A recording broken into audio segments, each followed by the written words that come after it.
உடல் உறவுக்கு பின் குளித்துவிட்டு கோவிலுக்கு போகலாமா என்று நிறைய பேருக்கு பெரிய சந்தேகமாக இருக்கும்.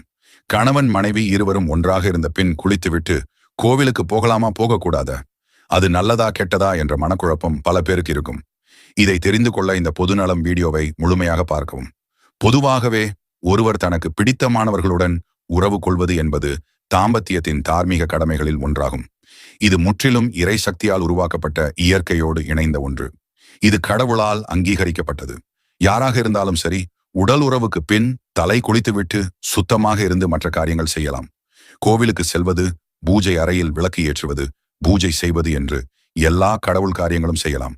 ஆனால் கண்டிப்பாக இது அனைத்தையும் தலை குளித்துவிட்டு தான் செய்ய வேண்டும். மேல் குளித்துவிட்டு எந்த பூஜை பரிகாரங்கள் மற்றும் கோவிலுக்கும் செல்லவே கூடாது.